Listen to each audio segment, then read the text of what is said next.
Alright folks, so this is a new project I'm going to start working on here. This is an old drafting table. Used to have one of the lighted tops that you could adjust up at an angle. And what I'm going to do is I'm going to build a pour concrete slab top for it, concrete countertop, and turn it into a desk.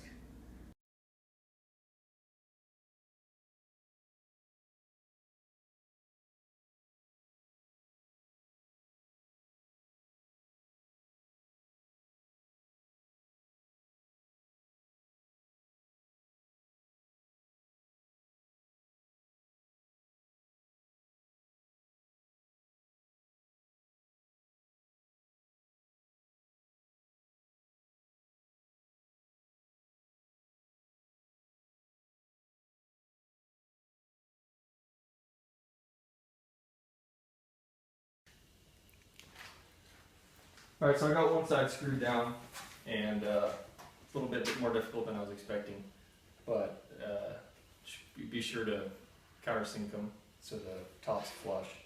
And then check my square. Square's good, so I'm going to go ahead and screw this side down.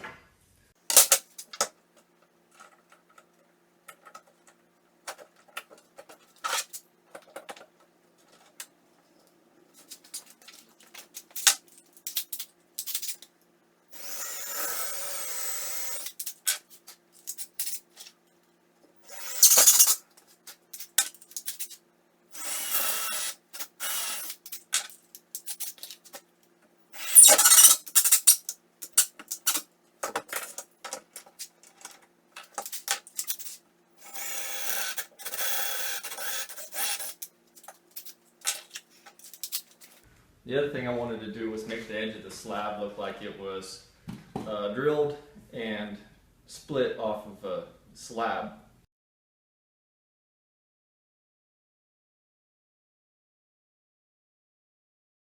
So I got a 1/2 inch dowel, cut them 2 1/4 inches for 1.5 depth, and then 3/4 inch through here. And I'm just going to place them in place with some silicone caulk.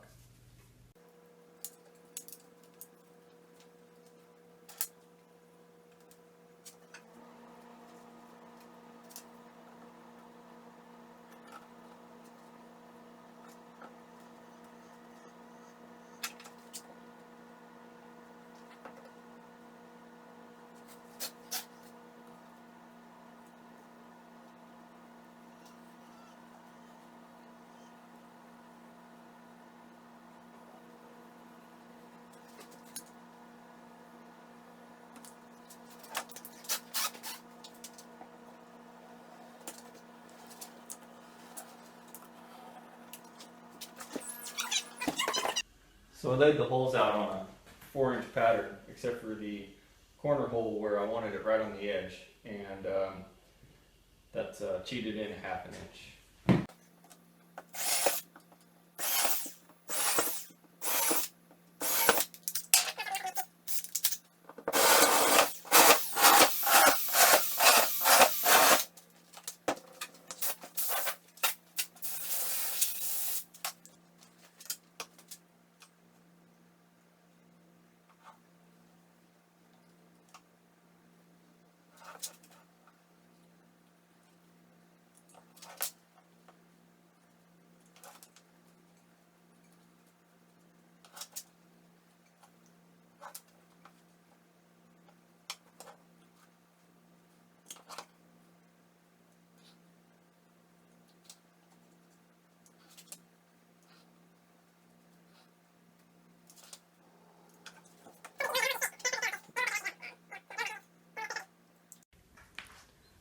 So something I didn't think about is I caulked this joint when I was caulking those, and now for doing the recess in the front, the caulk's in the way. So now I got to clean that out with a razor blade.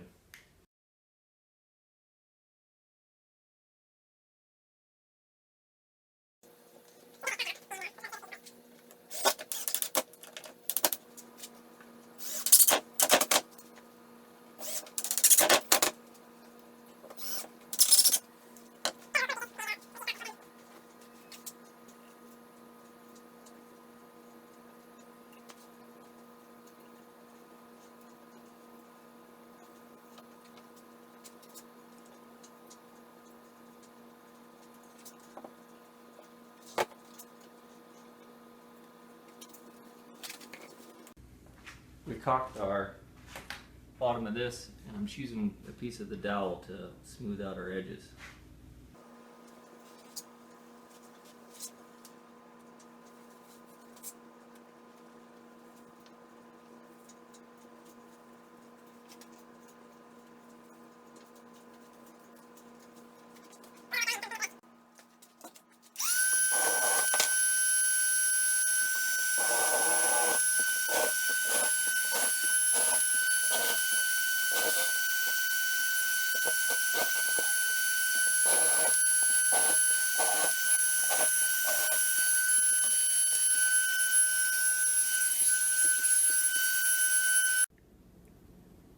Something else I want to do is add a groove for my pens and pencils on the desk, and I'm going to put that in the front, about 2 feet long, and I got this piece of molding and 45 the ends so they'll kind of transition nicely.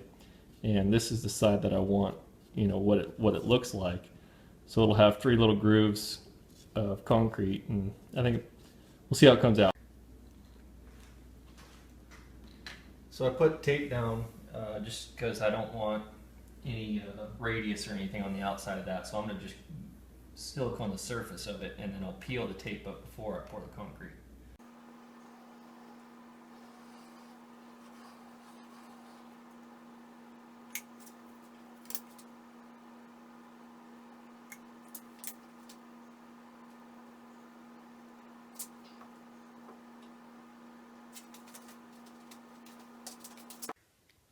So now it's time to cut out the styrofoam for within the mold, and I'm just going with the width of the level there, tracing it and cutting it out.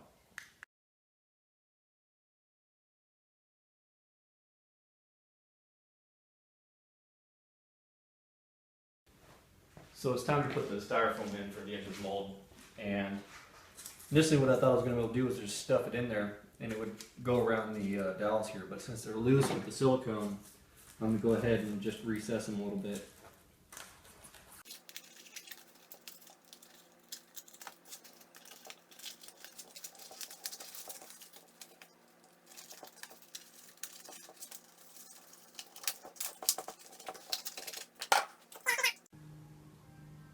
Alright, well here it is, guys. Got it on the floor, got it level, and all the styrofoam in, cut the steel screening for reinforcement. So here it is poured, and I'll go ahead and spare you guys all that. But what I did is I mixed it in a bucket, poured it in the mold, got about 3/4 of an inch in, placed the wire screen in, filled it up further, and placed the styrofoam in. And the styrofoam really wanted to float in there, and so I was kind of pain in the butt. I ended up putting a couple 2x4s over the top of it, clamping them down, and then after I had it all poured, I placed my air compressor on the top of that and let the air compressor run as a vibrator to get all the air bubbles up to the top. I removed one side of the molding to see kind of how it was going to come out, and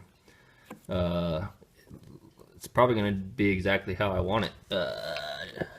I am seeing a little bit of air pockets. Hopefully all the concrete worked its way down to the bottom and I don't have too many air pockets on the top.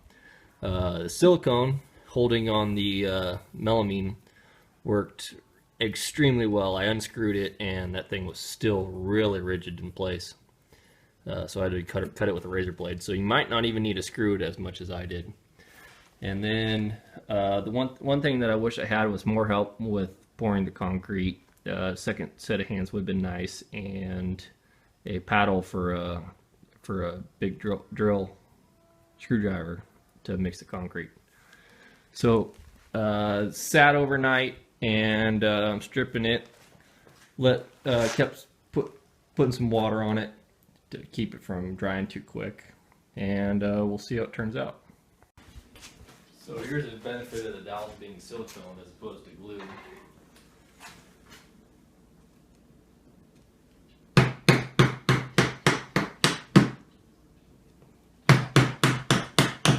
Easy removal.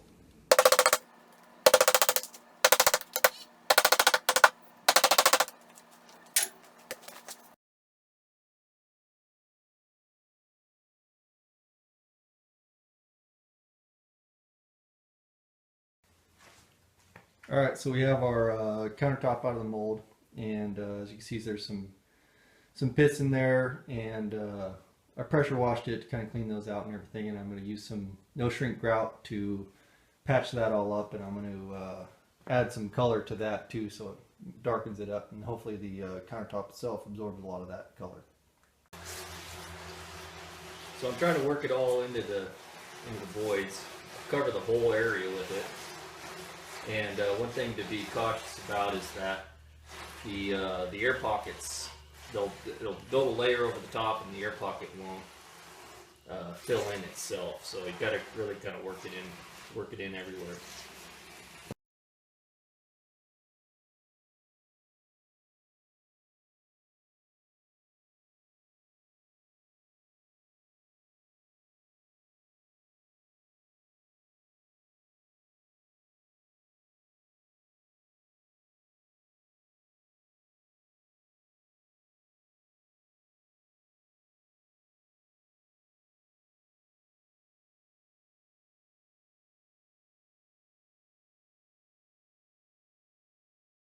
So here it is with the no shrink grout all filled in, and as you see, it's a little darker, but it's still pretty wet.